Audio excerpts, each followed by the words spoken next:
आप देख रहे हैं डार्क फाइल्स। डार्क फाइल्स की आज की इस कहानी में आगे बढ़ने से पहले अगर आपने अभी तक डार्क फाइल्स चैनल को सब्सक्राइब नहीं किया है तो कर लें, और ऐसी ही और वीडियोस के लिए देखें अनहोनी। चैनल की लिंक आपको नीचे डिस्क्रिप्शन बॉक्स में मिल जाएगी। जब लॉकडाउन में सारे ट्रेनों को स्थगित कर दिया गया, वैसे तो पैसेंजर ट्रेनें सारी बंद थी, मगर बावजूद इसके हम लोको पायलट्स की ड्यूटी चालू ही थी, क्योंकि इस कोरोना के दौर में भी मालगाड़ी के आवाजाही पर किसी तरह की कोई पाबंदी नहीं थी। देश में सारी मालगाड़ियां वैसे ही चल रही थी जैसा कि लॉकडाउन से पहले चलती थी। कुल मिलाकर कोरोना का असर पूरे देश में हुआ था। सिर्फ गुड्स ट्रेन यानी कि मालगाड़ी को छोड़कर अब बस एहतियात बरतना बेहद जरूरी हो गया था। एक रोज जब मैं धनबाद जंक्शन से मालगाड़ी लेकर कल्याण जंक्शन को रवाना हुआ, तब गर्मी इतनी भीषण थी कि पंखे की हवा भी आग से निकल रही थी, जिस वजह से हमें यानी कि मुझे और मेरे असिस्टेंट ड्राइवर को पंखा भी बंद करना पड़ा, जिसके कुछ देर में ही हम पसीने से तर हो गए। और जब हमसे रहा नहीं गया तब फिर हमने पंखा चालू कर लिया। ये चालू बंद का सिलसिला तब तक चलता रहा जब तक कि हम लोग सासाराम नहीं पहुंच गए, जहां धनबाद से निकलते वक्त हमें भीषण गर्मी लग रही थी। वहीं सासाराम के आसमान में घने काले बादल छाए हुए थे और टिप टिप बारिश भी हो रही थी, जो कि हमें गर्मी से थोड़ी राहत दे रही थी। केबिन से थोड़ा बाहर निकलकर मैंने एक लंबी सी सांस भरी। स्टेशन पूरी तरह से खाली हो रखा था, ना तो कोई पैसेंजर और ना ही कोई ट्रेन नजर आ रही थी। बस एक तो आरपीएफ ही प्लेटफॉर्म पर टहलते दिख रहे थे। चूंकि ये लॉकडाउन का पीरियड चल रहा था, तो ऐसे में ये नज़ारा तो स्वाभाविक ही था। करीबन 15 मिनट के हॉल्ट के बाद हमने मालगाड़ी को वहां से खोला और फिर अपनी मंजिल यानी कि कल्याण जंक्शन को रवाना हो गए। सासाराम के बाद भभुआ रोड और फिर कई स्टेशनों तक मौसम ऐसा ही रहा। हालांकि इन स्टेशनों पर हमारा होल्ड नहीं था, मगर आसपास के माहौल से हमें काफ़ी सुकून मिल रहा था।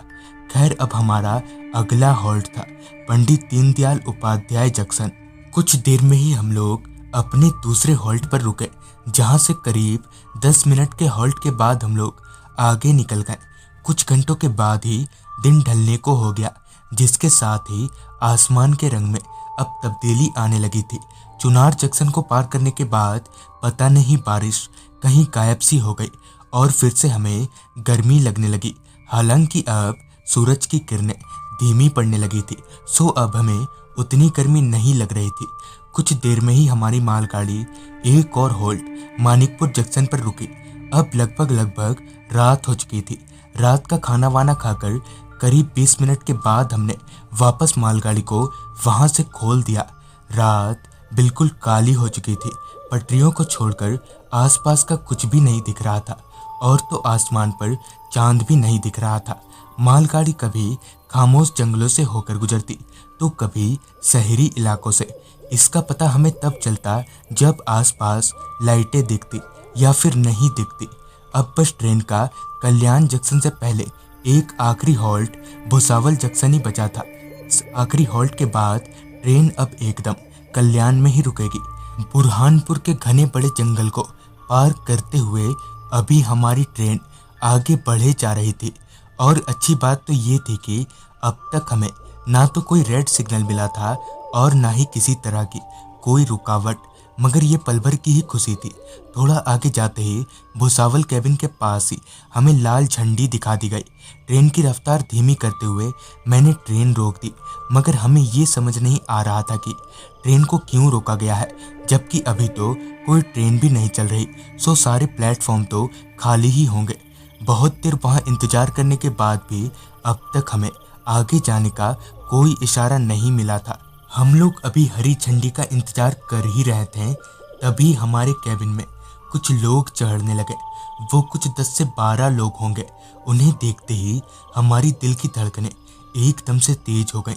मेरे रगों में खून की जगह डर बहने लगा। दरअसल उन लोगों का शरीर कई हिस्सों में बटा हुआ था और साथ ही उनका गला उनके धड़ से अलग हो रखा था। इतना सब देखकर मैं तो सुन्न सा हो गया। बड़ी मुश्किल से मैं और मेरा हेल्पर दोनों कूदकर रेलवे कैबिन की तरफ भागे और जल्दी से कैबिन के भीतर घुस गए, मगर वहाँ कैबिन मैन तो कहीं था ही नहीं। हम दोनों वहीं एक दूसरे से चिपक कर बैठ गए। कुछ देर बाद कैबिन मैन बाथरूम से बाहर निकला और इस तरह उसके कैबिन में देखकर एक पल को तो वो भी चौंक सा गया, मगर फिर जब हमें उन्हें पूरी बात बताई तब उसने जो कहा उससे हमारा डर कई गुना बढ़ गया। पर मैंने तो कोई लाल झंडी नहीं दिखाई, मैं तो बाथरूम में था, बस अभी आपके सामने ही निकल रहा हूँ।